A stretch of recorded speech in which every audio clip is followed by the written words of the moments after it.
আসসালামু আলাইকুম রহমতুল্লাহি ওবরাকাতুহু। তো আজ আমি আপনাদের সামনে একটি সত্য ও তিক্ত কথা বলবো। এই বাঙালি জাতির কপালে শান্তি নেই কেন? এই বাঙালি জাতির এত দুর্ভোগ কেন?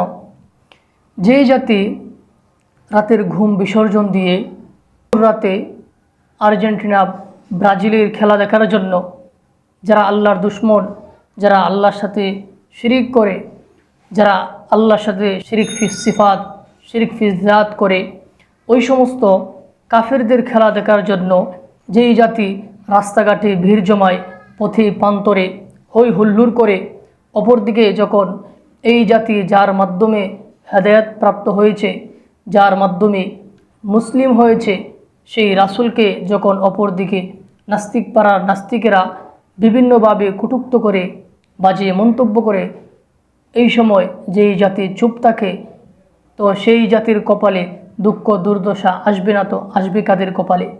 বড় আফসোস আর পরিতাপের বিষয়। তো প্রতিবেদনটি দেখুন।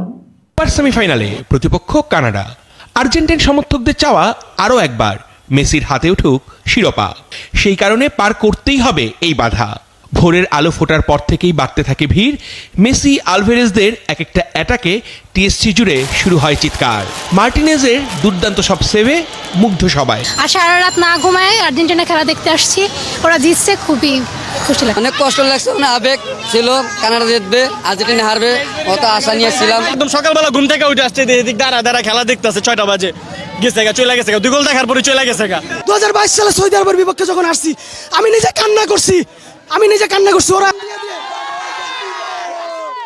বাঁধভাঙা উদযাপনে প্রতিপক্ষের সমর্থকদের হেয় করার চেষ্টা। জার্মানি বা উরুগুয়ে, এই আর্জেন্টিনার কাছে পাত্তা পাবে না কেউই। অর্ণবব্যাপী 71। তো আফসোস লাগে, রাসূলুল্লাহ সাল্লাল্লাহু আলাইহি ওয়াসাল্লাম হাদিসে মোবারকে ইরশাদ করেছেন, আল মারউ মা'a মান আহাব্বা। যার সঙ্গে যার এই দুনিয়াতে মহাব্বত থাকবে, কিয়ামতের দিন সে তার সাথেই উঠবে। হাদিসটি আবু মুসা আশআরী রাদিয়াল্লাহু আনহু থেকে মারফু হিসেবে বর্ণিত। হাদিসটি মুত্তাফাকুন আলাইহি, অর্থাৎ বুখারী ও মুসলিমের হাদিস। তো এখন আপনার আমার চিন্তার বিষয়, আমরা কিয়ামতের দিন কাদের সাথে উঠতে চাই? যদি আমাদের উঠা বসা চলাফেরা, যদি আমাদের ভালোবাসা, যদি আমাদের হৃদয়ে গেঁথে নেই ওই সমস্ত কাফের কুফফারদেরকে, তাহলে রাসূলের হাদিস অনুযায়ী ওই সমস্ত ব্যক্তিদের সাথে আমাদের হাসর নাসর হবে। আর যদি আমাদের চলাফেরা হয় মুমিনের সাথে, সালিহিন বান্দার সাথে, তাহলে কিয়ামতের দিন এই সালিহিন মুমিন বান্দার সাথেই আমার হাসর হবে। তো আমি সকল মুসলিম ভাই বোনকে আহ্বান করব, আসুন আমরা আবেগকে কাজে না লাগিয়ে বিবেককে কাজে লাগাই। রাসূলুল্লাহ সাল্লাল্লাহু আলাইহি ওয়াসাল্লামের দুশমনদের ব্যাপারে সোচ্চার হই, ওই সমস্ত নাস্তিকদের ব্যাপারে সোচ্চার হই, রাসূলের আদর্শ জীবনে বাস্তবায়ন করি।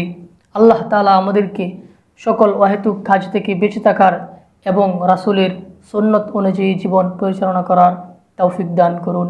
আসসালামু আলাইকুম ওয়া রাহমাতুল্লাহি ওয়া বারাকাতুহু।